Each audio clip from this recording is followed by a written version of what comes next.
Konten kali ini, kita bicara tentang semangka. Semangka, atau dalam bahasa Inggris dikenal watermelon, adalah buah yang segar. Biasanya dalam 1 hektar ditanam, antara 1.000 hingga 2.000 tanaman, dengan jarak tanam 1 hingga 1,5 meter antar barisnya, dan 0,5 meter hingga 1 meter, antara tanaman dalam satu baris. Pada satu pohon, biasanya keluar beberapa bakal buah. Akan tetapi, supaya besarnya buah semangka tidak terlalu kecil, apabila dipelihara semua, maka dipilih bakal buah yang dianggap akan jadi baik dan sehat, maka biasanya dipelihara buah tersebut, antara 2 hingga 4 per pohonnya. Sehingga per hektar berpotensi panen jumlah buahnya, antara 2.000 buah hingga 8.000 buah. Di mana yang umum diminati konsumen, beratnya adalah 3 hingga 4 kilogram per buahnya.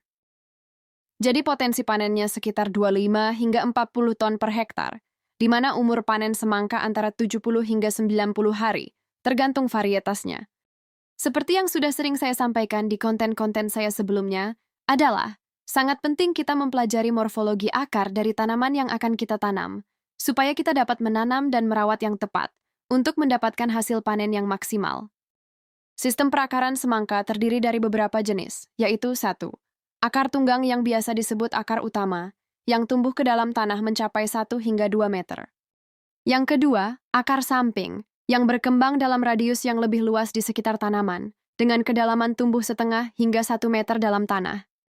Fungsi akar sangat penting, karena masuknya air dan nutrisi melalui akar, sehingga kesuburan dan kesehatan akar akan sangat menentukan pertumbuhan dan produktivitas semangkanya. Jadi memacu dan memberikan sarana untuk pertumbuhan akar semangka sangat penting untuk mendapatkan produktivitas yang maksimal ya Mbak. Betul sekali. Jadi harus bagaimana caranya dan mesti menggunakan apa supaya akar dapat tumbuh seperti yang Mbak sampaikan tadi. Gunakan saja puca madu sebelum tanam atau sebelum tutup mulsa, apabila kamu menggunakan mulsa. Pentingnya kesuburan dan kesehatan akar, maka puca madu juga dilengkapi dengan bakteri Azospirillum yang dapat membentuk hormon perangsang akar, yaitu hormon auksin, sehingga biomasa akar menjadi lebih banyak. Puca madu harus dilarutkan terlebih dahulu dengan air 100 kali sebelum diaplikasi. Berikut saya tayangkan cara sebagai pupuk dasar sebelum tutup mulsa. Untuk pengaplikasiannya di lahan, kita memakai cara seperti ini. Kita spraykan, nanti baru kita tutup mulsa. Nah, ini cara pengaplikasian puca madu. Mengapa diaplikasi sebelum tanam ya Mbak?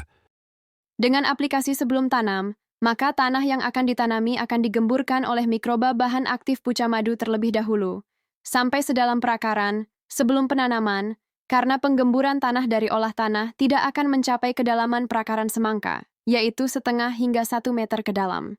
Dengan tanah yang gembur, akar akan mudah menembus di antara partikel tanah, sehingga akar mudah mendapat air dan nutrisi untuk pertumbuhan yang sangat dibutuhkan tanaman. Tanah yang gembur juga akan dapat menyimpan oksigen lebih banyak, di mana oksigen tersebut sangat dibutuhkan untuk proses nitrifikasi, yaitu proses pupuk nitrogen, seperti urea, yang dirubah menjadi nitrit, dan selanjutnya dirubah menjadi nitrat. Bentuk nitratlah yang hanya bisa dijerat oleh tanaman. Apabila nitrogen sedikit yang dapat dijerat oleh akar, maka ditunjukkan dengan daun semangka menguning. Selanjutnya tumbuh kerdil atau mudah terserang penyakit, karena kurang nutrisi, sehingga tidak cukup stamina untuk membangun imun tanaman itu sendiri. Dengan tanah yang gembur, maka tanah akan lebih banyak menyimpan air. Hal ini sangat penting, karena umumnya semangka ditanam di saat musim kemarau. Bahan aktif puca madu juga akan mensteril tanah dari penyakit yang berada di tanah tersebut, karena bahan aktif tersebut akan membunuh embrio penyakit yang akan masuk jaringan melalui akar, seperti jamur fusarium, yang pada umumnya menyerang semangka, yang dikenal dengan penyakit layu fusarium. Bahan aktif tersebut adalah jamur trichoderma, yang dikenal sebagai jamur anti-jamur. Asosiasi mikroba bahan aktif puca madu juga akan melindungi perakaran semangka dari infeksi bakteri dan virus patogen, seperti penyakit busuk akar, dengan terbentuknya biofilm, seperti yang kamu dapat lihat di tayangan ini. Berikut penuturan petani semangka di Berau, Kalimantan Timur, yang sudah menggunakan puca madu. Pak Syafiq kemarin sudah dapat pupuk puca madu bantuan dari pemerintah, nggih? Iya, sudah dapat. Sudah diaplikasikan, Pak? Alhamdulillah sudah. Diaplikasi. Cara aplikasinya tahu nggih? Dikocorkan di kalau tanah. ya, namanya saya orang kan awam nggak tahu, jadi yang ngikutin itulah. Ngikutin anjurannya, peraturan. anjurannya. Jadi diajarkan di tanah, media tanam. Iya. Nah, terus dari aplikasi itu menurut Bapak bagaimana dampak dari pupuk itu pada tanaman? Alhamdulillah perkembangannya ya bagus gitu. Gitu Alhamdulillah. ya. Ini ya Pak ya Iya, hasilnya ya? iya, ini Umur termasuk berapa ini Pak? ya 1 bulan. 1 bulan. Iya, Ini termasuk sama. yang kecil-kecil. Alhamdulillah itu ke sana merata agak bagus lah. Bagus sekarang. semua Pak ya. Iya. Oke. Artinya pupuk itu memberikan respon baik pada tanaman gitu Pak ya? Iya, iya. Oke lah. Artinya bantuan pemerintah kan sesuai apa yang dibutuhkan masyarakat, petani. Jadi harapan kami ya dengan bantuan itu bisa dimanfaatkan dan bisa meningkatkan pendapatan Pak. Iya. Oke, terima kasih Bapak ya. Iya, Bincang-bincang kita. Terima kasih. Assalamualaikum warahmatullahi wabarakatuh. Waalaikumsalam warahmatullahi wabarakatuh. Ini adalah aplikasi pupuk susulan pada semangka umur 2 minggu sampai dengan 4 minggu setelah tanam, di mana tempat pengocoran adalah tepat pada lokasi akar utama dan lokasi akar sampingnya tumbuh dengan dosis sekitar 50 ml per titiknya. Puca madu juga mengandung spora mycorrhiza, di mana setelah berada di tanah akan membangun miselium, yang akan membangun jaringan antar akar untuk bersimbiosis saling menguntungkan dengan tanaman, di mana mycorrhiza hidup dari glukosa yang diambil dari akar tanaman, dan sebaliknya, mycorrhiza akan membayar dengan memberikan air dan nutrisi yang dibutuhkan tanaman. Seperti yang dapat kamu lihat di tayangan ini, bahwa akar dibantu oleh mycorrhiza dengan miseliumnya untuk menjangkau air dan nutrisi.